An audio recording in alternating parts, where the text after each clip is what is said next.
सबसे पहले तो एक प्यारी सी नमस्कार, मैं बलवंत साहनी एक बार फिर स्वागत करता हूं आपके अपने चैनल साइंस ग्रुप बलवंत पे। और आज हम पढ़ने वाले हैं अच्छा सा प्यारा सा टॉपिक, ठीक है ना, जो आपको बीमार कर देता है, उसके बारे में पढ़ेंगे। बहुत मस्त मस्त बातें जो आपको याद भी होगी और लंबे समय तक याद भी रहेगी, क्योंकि पढ़ाने का तरीका मेरा कुछ ऐसा ही है, ठीक है। आज हम पढ़ेंगे बैक्टीरिया के बारे में, जीवाणु के बारे में। जीवाणु है क्या, जीवाणु के बारे में, उसका आकार कैसा है, किस प्रकार के होते हैं, वो क्या करते हैं, किस प्रकार से, कौन सा जीवाणु आपके लिए इंपॉर्टेंट है, कौन सा जीवाणु है जो क्या है रोग फैलाता है, कौन सा फूड पॉइजनिंग के लिए। इस प्रकार से क्वेश्चन पढ़ेंगे जो आपसे पूछे जाते हैं और आपके हमेशा गलत होते हैं। हमेशा ना कहो तो बहुत ज़्यादा गलत होते हैं, तुक्के लगते होंगे। लेकिन आज हम पूरा लेक्चर इसी पे, क्योंकि स्पेशल बैक्टीरिया का लेक्चर कोई नहीं देता आपको, हम देते हैं, ठीक है ना। यहाँ पे वो मिलता है जो कोई कहीं पे भी नहीं मिलता जल्दी से। तो आज हम पढ़ेंगे बैक्टीरिया के बारे में, ठीक है ना, जीवाणु के बारे में, ठीक है। जिनने पढ़ रखा है कहीं से कोई दिक्कत नहीं है। अगर आपको लगता है यहाँ पे कुछ नया नहीं मिलेगा और अच्छे से पढ़ने में नहीं मिलेगा तो आप स्किप कर सकते हो, क्योंकि पढ़ना ज़रूरी है, लेक्चर देखना ज़रूरी नहीं है। इम्पोर्टेंट है एग्ज़ाम क्रैक करना। कैसे कर पाते हो आपको पता है, ठीक है। इसको कहते हैं जीवाणु, जीवाणु, ठीक है, यानी जीव में पाया जाने वाला अणु। इसका मतलब तो यही हो ना, जीव, जीव में पाया जाने वाला अणु जीवाणु, ठीक है। लेकिन है क्या ये? तो बैक्टीरिया क्या है? तो आप कहोगे जी एक तो ये माइक्रो ऑर्गेनिज्म है, यानी सूक्ष्म जीव है, ठीक है। सूक्ष्म, सबसे सूक्ष्म है ये, ठीक है। कैसे जी? बैक्टीरिया जो होते हैं सबसे छोटे होते हैं वायरस। सबसे छोटे क्या होते हैं? वायरस, विषाणु होते हैं, ठीक है ना, विषाणु। और विषाणु के बाद नंबर आता है बैक्टीरिया का। लेकिन ये जीव संजीव नहीं माने जाते पूर्ण रूप से, यानी संजीव और निर्जीव के बीच की एक कनेक्टिव लिंक माने जाते हैं, ठीक है। तो हमें सबसे सूक्ष्म छोटा जीव कौन सा है? तो हमारा नाम क्या रहेगा? कौन सा है? जीवाणु है, ठीक है ना। कौन सा बैक्टीरिया जो होता है वो कौन से सेल पाए जाते हैं? तो आप करोगे जी प्रोकैरियोटिक सेल पाए जाते हैं। प्रोकैरियोटिक सेल है इसमें, यानी कौन सी कोशिका है आपसे पूछे तो प्रोकैरियोटिक कोशिका पाई जाती है, ठीक है। बार बार नाम आ रहा है, कोशिका वाला चैप्टर देख लो, काम आएगा, ठीक है। प्रोकैरियोटिक, प्रो का मतलब होता है प्रीमिटिव, मैं बता ही देता हूं। और इसका मतलब होता है न्यूक्लियस। कैरियो शब्द किसके लिए होता है? न्यूक्लियस, ठीक है ना। जिनके अंदर प्राचीन, बहुत ज्यादा प्रिमिटिव यानी अविकसित प्रकार का क्या है, केंद्रक पाया जाता है, वो सेल क्या कहलाते हैं? प्रोकैरियोटिक सेल कहलाते हैं। सबसे पहले प्रोकैरियोटिक सेल ही आए थे, कि कहां पर आए थे जी? प्रोकैरियोटिक सेल ही धरती पे आए थे। जीवन का जो सबसे पहला रूप था ना, वो प्रोकैरियोटिक सेल ही था, ठीक है। तो ये कौन से हैं? प्रोकैरियोटिक है। तो कौन से हैं? प्रोकैरियोट ऑर्गेनिज्म है। उसके बाद यूनिसेलुलर होते हैं जी, यूनिसेलुलर। आप कहोगे जी ये क्या होते हैं? एक कोशिकीय जीव होते हैं, एक कोशिकीय जीव होते हैं। क्वेश्चन बता रहा हूँ कितने प्यारे प्यारे। एक कोशिकीय यानी इनके अंदर एक ही कोशिका है ना, पूरा का पूरा जीव है, एक ही कोशिका पूरा का पूरा जीव है। कंप्लीट हुई बात क्या? उसके बाद कौन से बैक्टीरिया माने जाते हैं? यू बैक्टीरिया माने जाते हैं, यू बैक्टीरिया माने जाते हैं, यानी यू बैक्टीरिया। कौन से बैक्टीरिया? यू, मैंने बताया था, चलो पहले ये बता देता हूं। यू बैक्टीरिया होते हैं, जिन्हें क्या कहा जाता है? रियल बैक्टीरिया कहा जाता है, ठीक है, यानी रियल बैक्टीरिया। ये कौन से जगत में आते हैं? तो ये किसके हिस्सा हैं? मोनेरा किंगडम के हिस्सा हैं। किसके हैं? मोनेरा किंगडम, ठीक है ना। 5 किंगडम क्लासिफिकेशन दी थी, ठीक है। किसने दी थी? व्हिटेकर साहब ने दी थी। तो उनके अंदर, मोनेरा जगत के अंदर किनको रखा गया था? प्रोकैरियोटिक को। तो इनके अंदर बैक्टीरिया भी क्या है? प्रोकैरियोटिक के अंदर, सॉरी मोनेरा के अंदर आते हैं। तो कौन सा जगत है?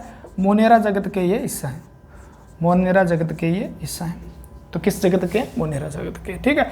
मोनेरा के अंदर 2 प्रकार के बैक्टीरिया लिखे गए हैं, यू बैक्टीरिया और अकाई बैक्टीरिया, ठीक है। तो ये यू बैक्टीरिया जो सिंपल बैक्टीरिया जिसे बोले जाते हैं हम, वो किसका हिस्सा है? यू बैक्टीरिया का हिस्सा है, ठीक है।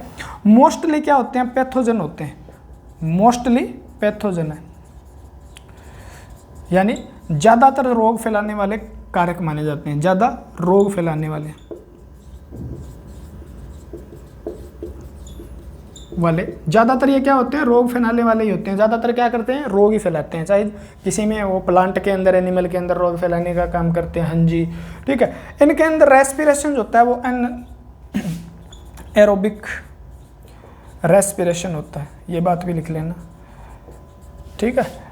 अनाक्षी श्वसन होता है इनमें, अनाक्षी श्वसन द्वारा ये क्या करते हैं, ऊर्जा प्राप्त करते हैं, ठीक है। क्या होता है, अनाक्षी श्वसन होता है।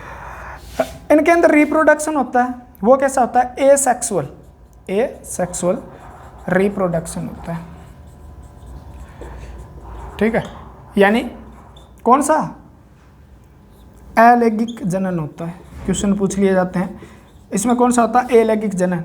और अलैंगिक जनन से इंपॉर्टेंट क्या है इसमें, अलैंगिक कौन सा, बाइनरी फ्यूजन होता है, याद रखना, बाइनरी फ्यूजन। और ये क्वेश्चन मैं बता दूं कितनी बार रिपीट हुआ होगा, ठीक है ना। बाइनरी फ्यूजन लिख दिया जाता है, या द्वि विखंडन, द्वि विखंडन, विखंडन का मतलब टूटना दो भागों में। यानी एसेक्सुअल में बाइनरी फ्यूजन क्या है, ये एक कोशिका ये क्या हो जाएगी, दो भागों में टूट जाएगी, और इसे क्या बोलेंगे, बाइनरी फ्यूजन बोलेंगे। यानी ये भी पूरा का पूरा पूर्ण बैक्टीरिया, और ये भी बैक्टीरिया, और ये क्या था, बैक्टीरिया।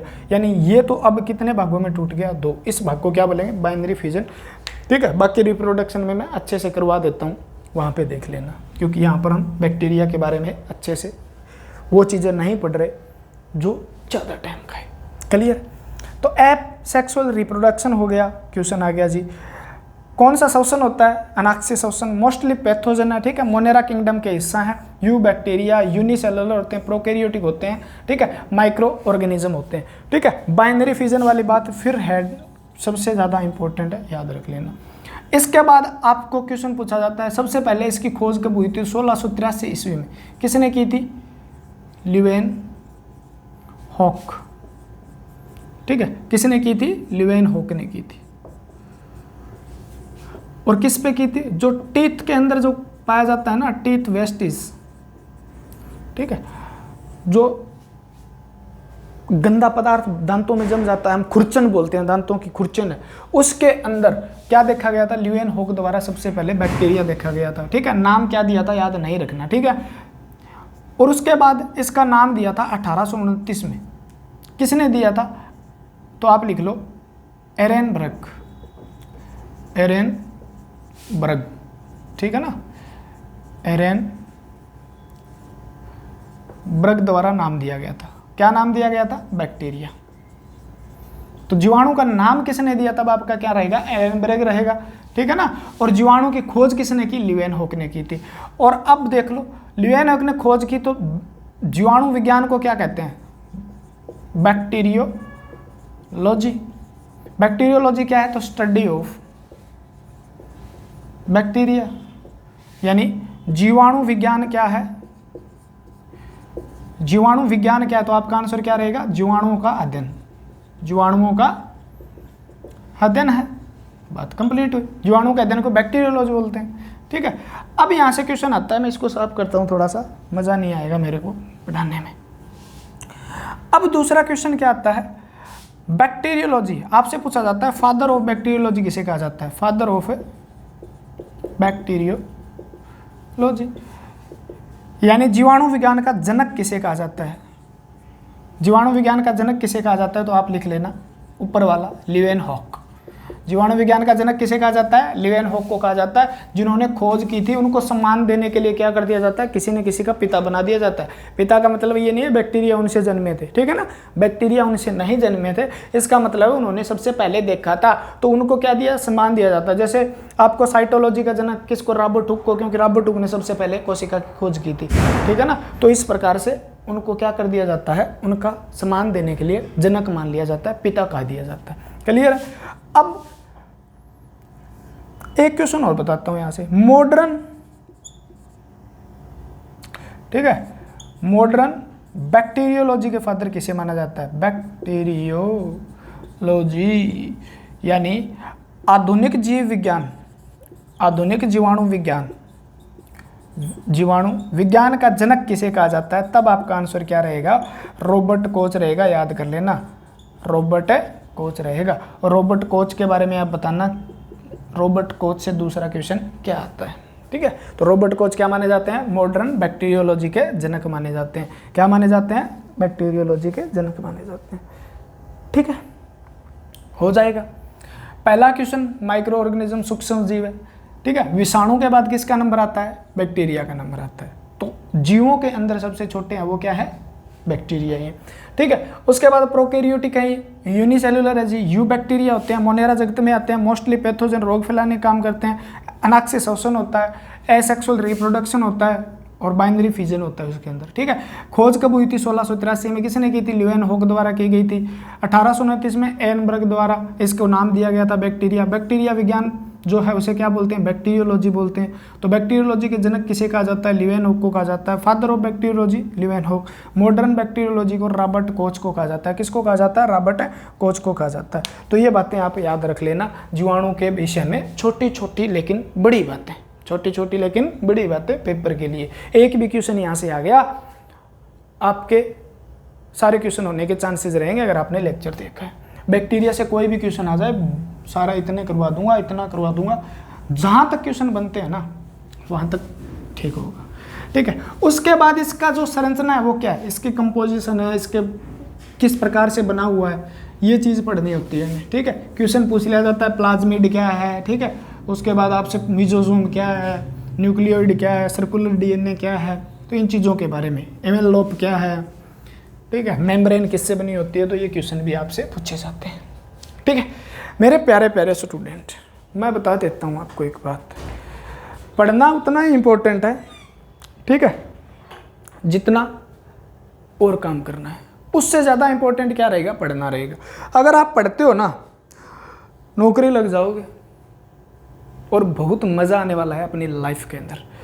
अगर आप नहीं पढ़ते हो, आप सोचते हो यार बोरिंग है कोई चीज़, हम तो नहीं पढ़ेंगे, ये सब्जेक्ट कोई भी सब्जेक्ट हो, अगर आप उस सब्जेक्ट को बोरिंग मान के उसको छोड़ देते हो ना, तो नौकरी आपसे दूर चली जाती है।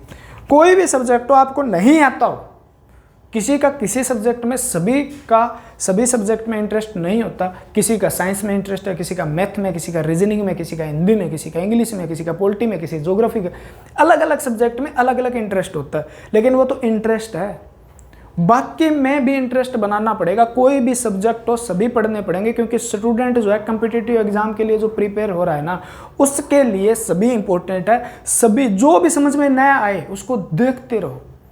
ठीक है ना, आपको कोई सब्जेक्ट समझ में नहीं आता है ना, आप उसकी वीडियो देखते रहो, पूरी देख दो, लिखो मत।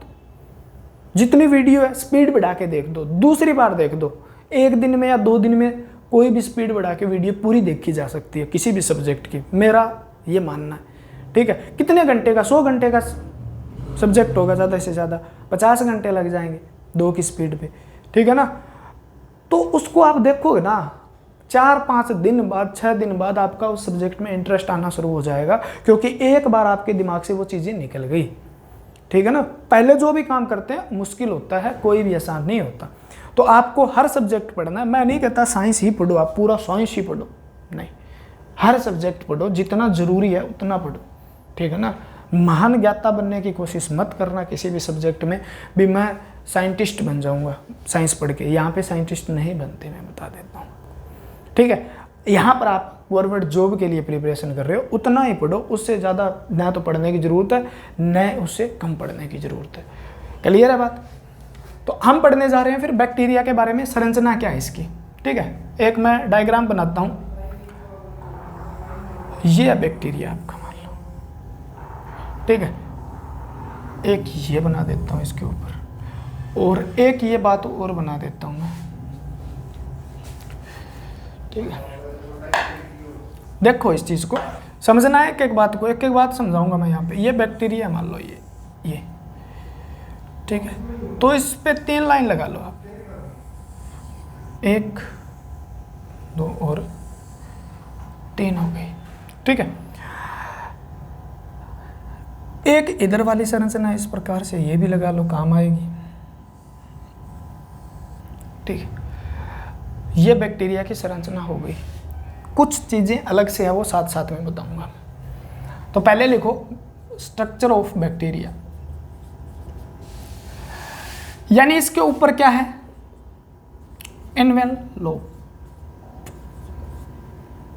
ठीक है, इसके बाद इसकी संरचना है, इसके अंदर है क्या जी,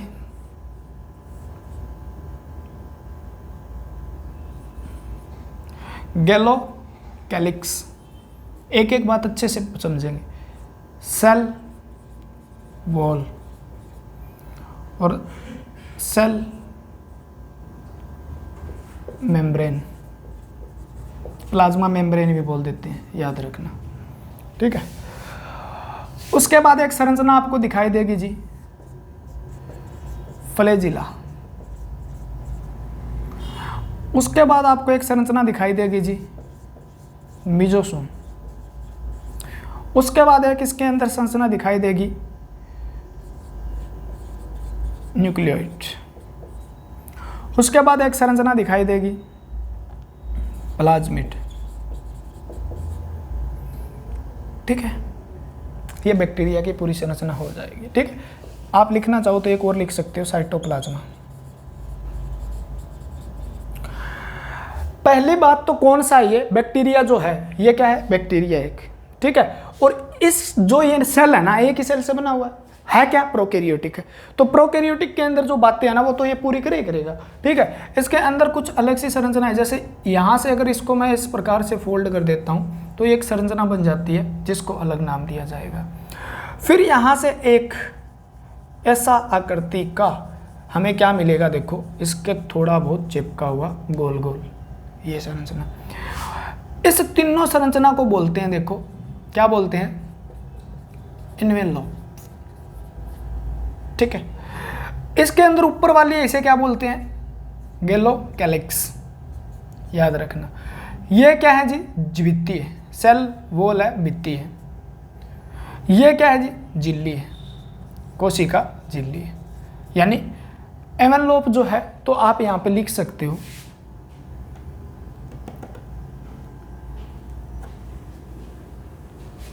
ठीक है। उसके बाद इसे लिखेंगे हम मीजोजोम। इसका नाम क्या है, मीजोजोम। ठीक है, इस आकृति का नाम क्या है, न्यूक्लियोइड। ठीक है, और इसे क्या बोलेंगे, इसको इकट्ठा किया जाए, इसके साथ प्रोटीन लगा दिया जाए तो उसे बोलेंगे प्लाज्मिड। क्या बोलेंगे, प्लाज्मिड।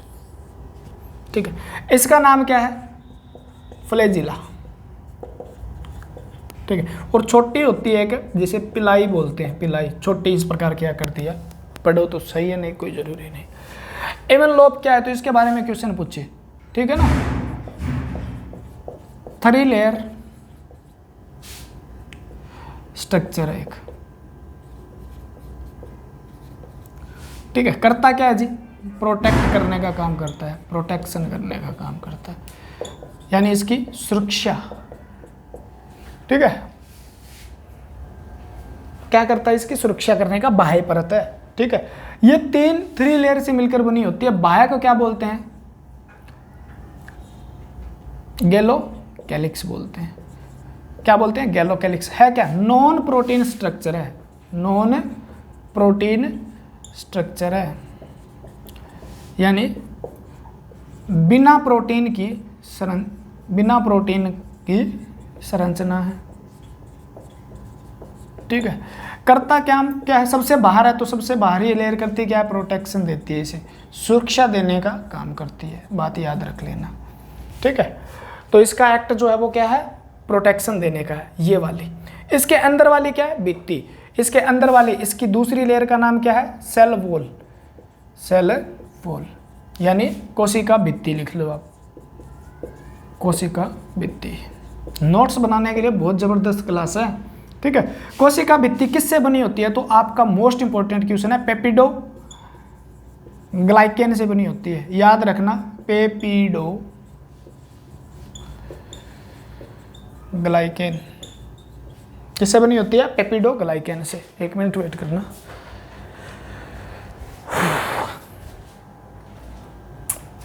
गर्मी बहुत ज़्यादा है भाई।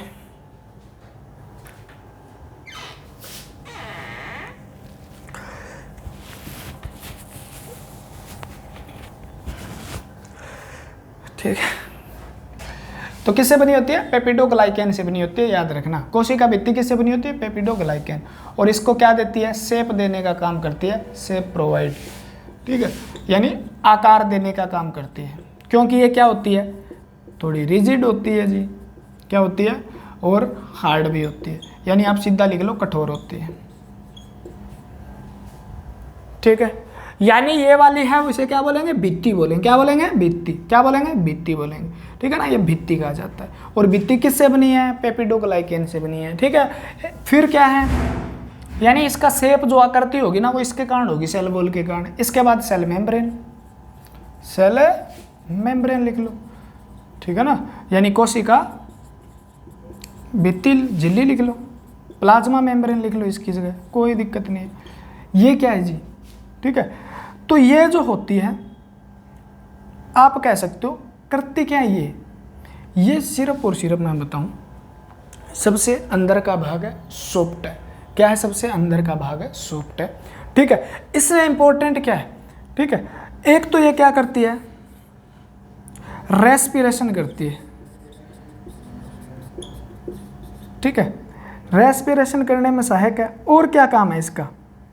जितनी भी मेटाबॉलिक प्रोसेस होती है ना इसके अंदर, मेटाबॉलिक प्रोसेस, जितनी भी उपापचय क्रियाएं होती है, उपापचय प्रक्रिया जो होती है ना वो किसके द्वारा होती है? मेम्ब्रेन के द्वारा, ठीक है। रेस्पिरेशन, उसके बाद लिपिड वगैरह का सिंथेसिस, लिपिड यानी वसा जो होती है, लिपिड जो होता है ना उसका क्या करना? संश्लेषण करना भी है, रेस्पिरेशन करना भी इसका काम है। मेटाबॉलिक प्रोसेस जितनी भी है, क्यों है? क्योंकि इसके अंदर जो माइटोकॉन्ड्रिया नहीं पाया जाता, लाइसोसोम, राइबोसोम तो पाया जाता है, लाइसोसोम नहीं पाया जाता। जो मेम्ब्रेन बाउंड ऑर्गेनल है ना वो इसके अंदर नहीं पाए जाते। तो मेम्ब्रेन कौन सी बच गई? मेम्ब्रेन एक ही है इनके, इसके अंदर एक ही मेम्ब्रेन है जो मेम्ब्रेन क्या कर रही है? और मेम्ब्रेन वाले कार्य सेम मेम्ब्रेन एक ही कर रही है। जो और मेम्ब्रेन बाउंड ऑर्गेनल जो करते हैं ना वो कौन कर रही है? इसके अंदर सेल मेम्ब्रेन कर रही है, प्लाज्मा मेम्ब्रेन कर रही है। क्लियर हुई बात? यानी क्या है जी? नॉन प्रोटीन स्ट्रक्चर जी, भारी है, प्रोटेक्शन करेगा। सेल वॉल क्या है? पेप्टिडोग्लाइकेन की बनी होती है जी, आकृति देने का काम करती है। और ये क्या है जी? मेम्ब्रेन है जो रेस्पिरेशन या और जो काम है ना, जितने भी ऑर्गेनल मेम्ब्रेन के काम करते हैं, सिंथेसिस, लिपिड करना, प्रोटीन का सिंथेसिस करना वगैरह वगैरह, ये काम करती रहती है, ठीक है। तो ये बात भी याद रखनी है हमें, ठीक है। छोटी छोटी लेकिन बड़ी बातें याद करनी जरूरी है। फ्लैजिला क्या है? कुछ भी नहीं है, ठीक है। एक पूंछ सी होती है, टेल लाइक स्ट्रक्चर है, ठीक है। और ये करता क्या है? तो आप लिख लो फ्लैजिला, ठीक है। एक पूंछ नुमा आकृति है, ठीक है, पूंछ नुमा संरचना है। करती क्या है जी? मोबिलिटी देती है, इसे मोटिलिटी देती है, ठीक है ना, गति प्रदान करती है, ठीक है। इतना याद रखना है। यह है पूंछ से, इस प्रकार से, ठीक है ना। ये पूंछ हो गया। यानी बैक्टीरिया को एक जगह से दूसरी जगह जाना है ना तो क्या हिलाएंगे? ये पूंछ को हिलाएंगे और आगे चले जाएंगे, ठीक है ना। जिसमें ये नहीं पाए जाते वो एक जगह से दूसरी जगह नहीं जा सकते। जिनमें ये पाए जाते हैं अलग अलग प्रकार के होते हैं, उतना डीप नहीं जाना है हमें, ठीक है ना। फ्लैजिला के आधार पे बैक्टीरिया को अलग अलग भागों में बांटा जाता है। एक तरफ है, किसी के दो तरफ है, किसी को एक इधर है, एक इधर है, कई चारों तरफ पाए जाते हैं, ठीक है। वो चीज़ें हमें नहीं पढ़नी। लेकिन फ्लैजिला जो होंगे ना वो ऐसे ऐसे करते करते आगे जाएंगे, एक जगह से दूसरी जगह जाने के लिए किसका सहारा लेते हैं?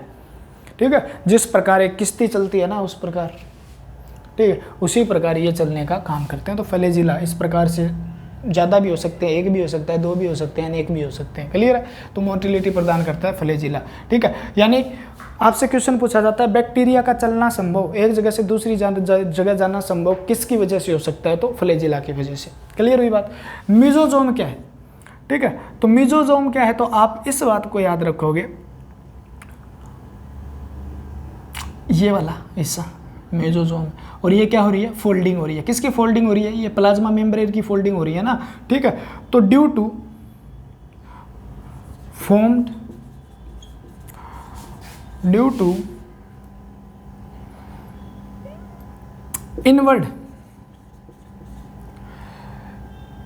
इनवर्ड फोल्डिंग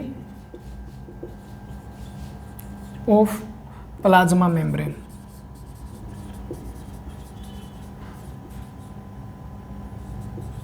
तो आप लिख लो यहां पे, ये जो बना होता है किसकी वजह से होता है? कोशिका झिल्ली के, कोशिका झिल्ली के अंदर की तरफ, ठीक है, अंदर की तरफ क्या हो रही है? घूम रही है। वो फोल्ड होने के कारण बनी या करती है, होने के कारण बने या करती है। उसे क्या कहा जाता है? उसे क्या कहा जाता है? मेसोसोम, ठीक है ना। यानी ये इसकी मेम्ब्रेन ही है, ये मेम्ब्रेन है जो अंदर हो गई। इसके अंदर क्या मिलेंगे हमें? इसके अंदर मिलते हैं रेस्पिरेटरी एंजाइम। रेस्पिरेटरी क्या मिलते हैं? एंजाइम। यानी इसमें क्या मिलते हैं? श्वसन एंजाइम मिलते हैं। श्वसन क्या मिलते हैं? एंजाइम, जो क्या करेंगे? रेस्पिरेशन करेंगे। यानी क्या करेंगे? रेस्पिरेशन करेंगे। यानी क्या करेंगे जी? एंजाइम क्या करेंगे? श्वसन क्रिया में सहायता करेंगे। और श्वसन करने के बाद ये क्या करेगा? मेसोसोम क्या करेगा? एनर्जी प्रोवाइड, एनर्जी, ठीक है ना। यानी ये करेगा क्या? ऊर्जा देने का काम करेगा। बात कंप्लीट हुई क्या?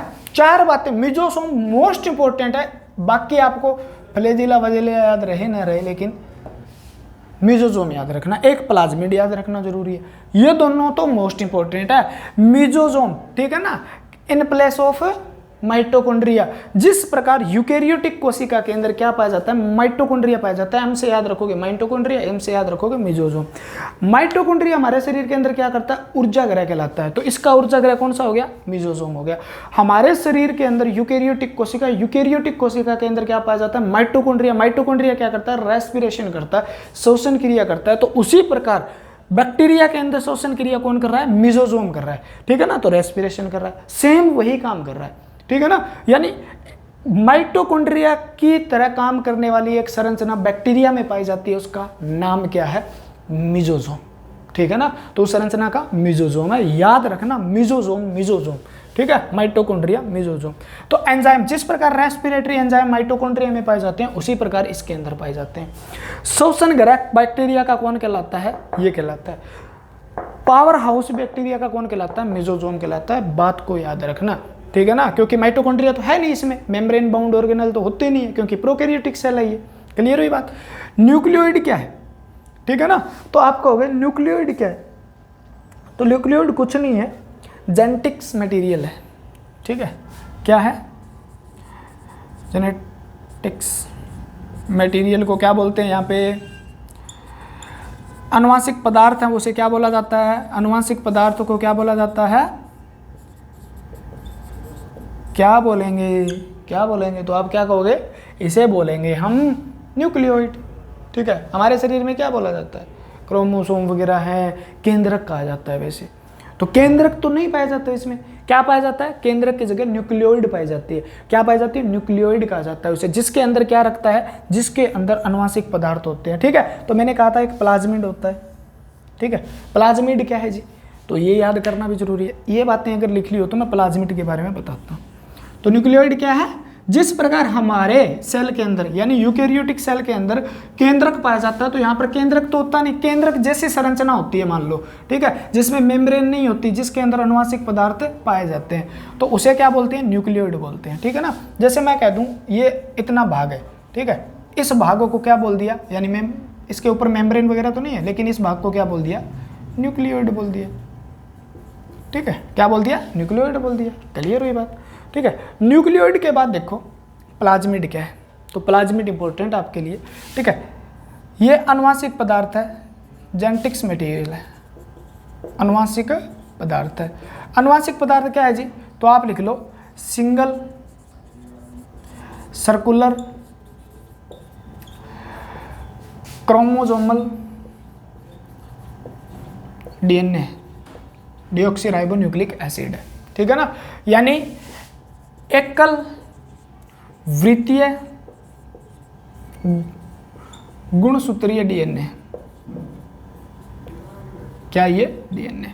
यानी ये देखो मैंने पहले बनाया, देखो प्लाज्मिड, ये क्या है कि ऐसी संरचना है, देखो गोल, इतनी सर्कुलर, इतनी हाईली कोइल्ड होती है, ये इतनी हाईली कोइल्ड होती है, इसके ऊपर मेम्ब्रेन वगैरह नहीं होती। तो ये क्या है, ये है आपका डीएनए। कौन सा DNA? Circular DNA, circular chromosome, जिसका नाम क्या दिया जाता है जी? प्लाज्मिड कहा जाता है। जिसको क्या कहा जाता है? प्लाज्मिड कहा जाता है। यानी हमारे शरीर के अंदर जो डीएनए होता है उसकी संरचना क्या है? अलग प्रकार की है, और इसके अंदर क्या गोल हो जाता है घूम के, ठीक है ना, गोल हो जाता है। हमारे शरीर में तो चेन की तरह ही, लेकिन ये क्या है? गोल बन गया इस प्रकार से, ठीक है। तो इसे क्या बोलेंगे? सर्कुलर डीएनए, गोलीय डीएनए, ठीक है, वृत्तीय डीएनए। क्लियर हुई बात? प्लाज्मिड है अनुवांशिक पदार्थ, यानी ये क्या करता है? जेनेटिक्स कोड करता है, ठीक है। इसकी जो इंफॉर्मेशन स्टोर करता है, अरे डीएनए का काम क्या है? इंफॉर्मेशन स्टोर करना इन फॉर्म ऑफ कोड, या आप कहोगे जेनेटिक कोड। यानी क्या करना? सूचनाओं का संग्रह करता है, सूचनाओं का क्या करता है? संग्रह करने का काम करता है, ठीक है। किस रूप में? अनुवांशिक कोड के रूप में, अनुवांशिक कोड के रूप में। क्लियर हुई बात? और क्या करता है ये प्लाज्मिड? आरएनए का निर्माण करेगा जी, आरएनए फॉर्मेशन करता है, आरएनए का निर्माण करता है, आरएनए का निर्माण करने का काम करता है। बात क्लियर हुई? ठीक है ना। तो प्लाज्मिड क्या है, ये बात मैंने बता दी आपको, ठीक है। भी प्लाज्मिड है क्या? तो जिस प्रकार हमारे शरीर के अंदर क्या पाया जाता है, हमारे शरीर में कौन सी कोशिका? यूकेरियोटिक कोशिका, उसके अंदर केंद्रक होता है, केंद्रक में क्रोमेटिन है, क्रोमेटिन में क्रोमोसोम है, क्रोमोसोम में डीएनए, और डीएनए के अंदर जीन है। तो उसी प्रकार इसके अंदर जो संरचना है ना, इस प्रकार की संरचना, उसे क्या बोला जाता है? न्यूक्लियोइड बोला जाता है। उसके अंदर डीएनए होता है, सर्कुलर डीएनए जो होता है ना, उसे क्या कहा जाता है? प्लाज्मिड कहा जाता है, बस, ठीक है ना। जो डीएनए हमारे शरीर में काम करता है, उसी प्रकार से अनुवांशिक पदार्थ किसका? इसकी अनुवांशिकता को आगे लेके जाएगा, ठीक है। साइटोप्लाज्मा क्या है? साइटोप्लाज्मा हमारे शरीर में क्या है? साइटोप्लाज्मा यानी हमारी कोशिका, यूकेरियोटिक कोशिका, उसके अंदर अंदर वाला भाग, इसको छोड़ दो, ये भाग क्या है? कोशिका द्रव्य है, ठीक है ना। क्या है? कोशिका द्रव्य है। तो इसी के अंदर भी क्या है? कोशिका द्रव्य ही है जी, ये कोशिका द्रव्य है, क्योंकि इसके अंदर केंद्रक तो नहीं है, लेकिन क्या है? न्यूक्लियोइड तो है। तो इस भाग को क्या बोलेंगे? कोशिका।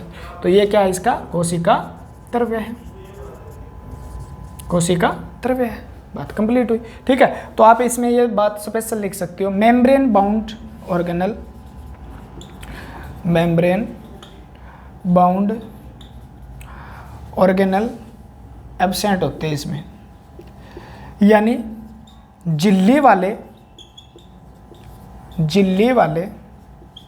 कोशिकांग नहीं पाए जाते हैं, झिल्ली वाले कोशिकांग नहीं पाए जाते। इंपॉर्टेंट बात है, लिख लेना, ठीक है। तो ये होगी आपकी संरचना किसकी? बैक्टीरिया की, ठीक है। मेरा सर दर्द भी करने लग गया भाई, ठीक है। तो चलते हैं, फिर भी पढ़ाएंगे, टेंशन मत लो। सर दर्द होने के बाद पढ़ाने का तो बिल्कुल मन नहीं करता, बोलते हैं ना तो भी, लेकिन आपके लिए सब कुछ, ठीक है। पढ़ते रहिए, मुस्कुराते रहिए, बस। अब कुछ बातें और बता देता हूँ जो इम्पोर्टेंट है, ठीक है। संरचना के आधार पर इनको अलग अलग भागों में बांटा जाता है। जैसे आपने पढ़ा होगा, ठीक है, टाइप बेसिस ऑन साइज, आकार के आधार पे, ठीक है ना। एक को बोलते हैं, क्या बोलते हैं जी? एक तो होता है जी कोकस, क्या होता है? कोकस। एक को बोलते हैं विब्रियो, एक होता है जी कोकस विब्रियो बेसिलस, बेसिलस, और एक होता है जी स्पाइरलम,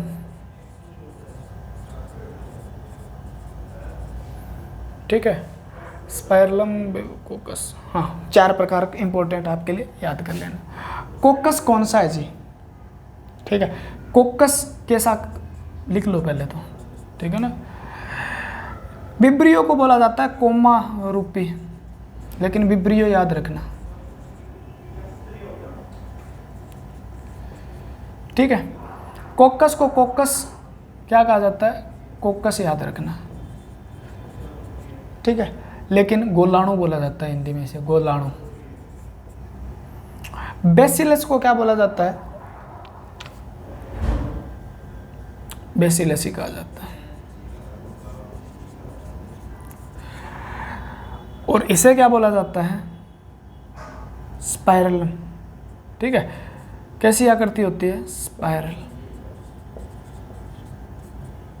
इस प्रकार से 4 प्रकार के हो सकते हैं। कोकस जो है वो क्या है, स्फेरिकल होता है, ठीक है। इसका सेल जो है ना, सेल इन स्फेरिकल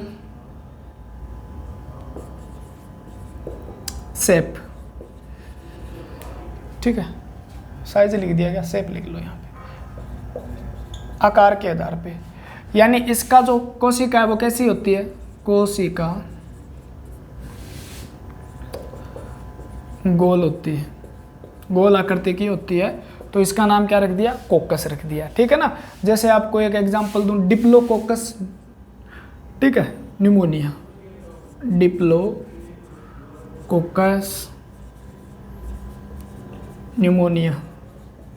न्यूमोनिया रोग जो होता है ना वो किसके कारण होता है, इसके कारण होता है। तो इसके अंदर क्या लगा दिया, आगे नाम लिखा मिलता है, डिप्लोकोकस न्यूमोनिया, ठीक है ना। विब्रियो, ये किस शेप के होते हैं, कोमा शेप के, ठीक है ना। सेल इन कोमा शेप, किस आकृति के होते हैं, कोमा आकृति के इनके क्या होती है, कोशिका होती है, इसलिए इसको क्या बोल दिया, विब्रियो बोल दिया, या कोमा भी बोल देते हैं। एग्जाम्पल देख लो, विब्रियो, विब्रियो कोलेरा, ठीक है, विब्रियो कोलेरा। तो विब्रियो कोलेरा इसका एक एग्जाम्पल है, ठीक है। बेसिलस, ठीक है, सेल इन इनलोकेटेड शेप, यानी आकृति जो होती है वो क्या होती है, लंबी होती है। बना के बता दूंगा, टेंशन मत लेना। लैक्टोबैसिलस याद कर लो, लैक्टोबैसिलस,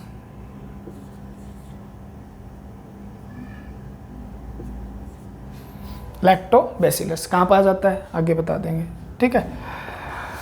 इसकी आकृति जो होती है वो कैसी होती है, स्पाइरल होता है, सेल इन स्पाइरल शेप, ठीक है ना। तो इसे क्या बोल दिया जाता है, इसका एग्जाम्पल क्या देखो, स्पाइरल का, स्पाइरिलम, एक जीवाणु होता है जिसका नाम होता है स्पाइरिलम, ठीक है। ये इसके एग्जाम्पल है। इसका आकृति गोलाणु, इस प्रकार का गोल होगा, ठीक है। कोमा शेप, यानी इस प्रकार की आकृति होगी इसकी, इस प्रकार की जीवाणु की आकृति, ठीक है। बेसिलस, यानी ये लंबा होगा इस प्रकार से, ठीक है। स्पाइरल इस प्रकार से होगा जीवाणु, ठीक है। तो इस आकृति को क्या बोलेंगे, आकृति के हिसाब इनको अलग अलग 4 भागों में बांटा जा सकता है, ठीक है। कोकस, विब्रियो, बेसिलस, स्पाइरलम, ठीक है, याद रख लेना, काम आ जाएगा। स्पाइरल यानी इस प्रकार की आकृति, जो स्पाइरल वाइंडिंग बोलते हो ना आप, याद है क्या, इस प्रकार की आकृति है मान लो, तो ऐसी सी आकृति होती है, इसलिए इसे स्पाइरलम बोला जाता है, नाम से पता चलता है। बेसिलस का मतलब होता है लंबा, ठीक है ना। कोमा का, विब्रियो का मतलब है कोमे की तरह, और कोकस का मतलब क्या है, गोल, ठीक है ना, अंडे जैसा। तो ये हो गए आपके शेप के आधार पे बातें, ठीक है। तो 2 बातें लैक्टोबैसिलस की बात पढ़ लेते हैं। 2-4 ऐसे जीवाणु जो कहीं पे भी आपको नहीं पढ़ने को मिलते, इस बैक्टीरिया में ही पढ़ा देता हूँ मैं, और वहाँ से क्वेश्चन आते हैं, ठीक है। क्या क्या क्वेश्चन आते हैं और कौन कौन से, ठीक है। एक तो आता है, आपने बिट्टी कॉटन सुना होगा, बिट्टी कॉटन, बिट्टी कॉटन सबने सुना है। बी का मतलब होता है बेसिलस, ठीक है। और टी का मतलब होता है, देखो लंबा नाम है, थोड़ा सा ध्यान कर लेना, ठीक है। मुझे भी थ्यूरीजीनेसिस, ऐसा सा लंबा कितना नाम है, ठीक है। स्पेलिंग ध्यान कर लेना, बहुत लंबी है, मुझे भी याद नहीं रहती, मजाक नहीं है, ठीक है। जो चीज़ है उसे हम बेसिलस, थ्यूरीजीनेस,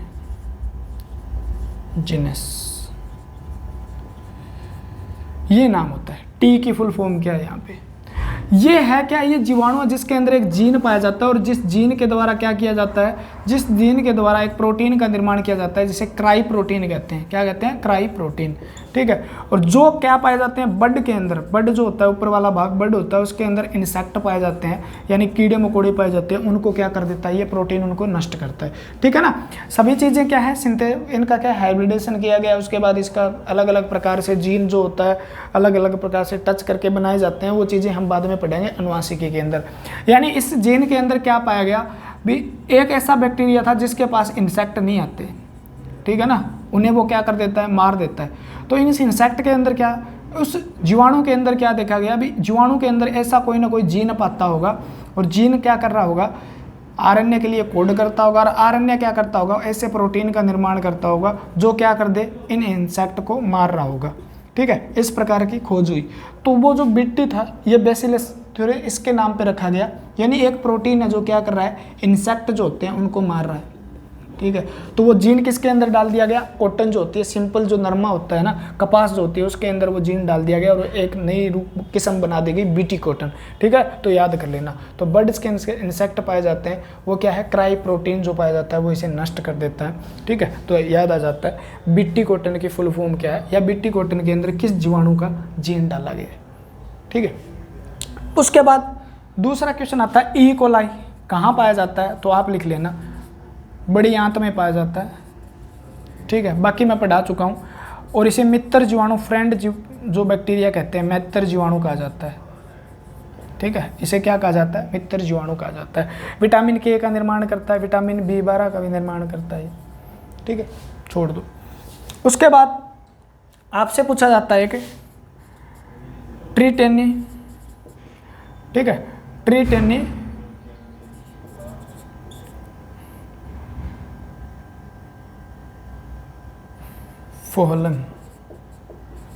फोलियम।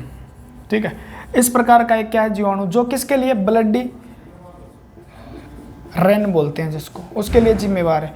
यानी खूनी वर्षा किस जीवाणु के कारण होती है, खूनी वर्षा। खूनी वर्षा का मतलब ये ना खून आता है उसमें। ठीक है ना। उसका रेड रेन भी बोल सकते हो आप, यानी लाल वर्षा का होने का कारण क्या है, तो वो क्या है, ट्रीटेनी, ठीक है, फोलियम। ट्रीटेनिफोलियम जीवाणु है, उसके कारण खूनी वर्षा होती है। मिजोरम वगैरह वहाँ पे होती है। यानी इस जीवाणु के अंदर एक लाल रंग का पिगमेंट पाया जाता है और वो जीवाणु एयर के अंदर होता है मान लो। ठीक है। और वर्षा आई तो वो पिगमेंट क्या है, इसको रिलीज कर देता है और पानी के साथ वो क्या हो जाता है, पानी क्या देना, लाल दिखाई देना शुरू कर देता है। यानी उसके अंदर जीवाणु है जिसका नाम क्या है, ट्रीटेनी, यानी खून नहीं है उसके अंदर। ठीक है। याद करना। उसके बाद एक क्वेश्चन और आता है, कोलेस्ट्रियम बोटुलिज्म। ठीक है। नाम बहुत टेढ़े हैं, ध्यान रखना। क्लोस्ट्रियम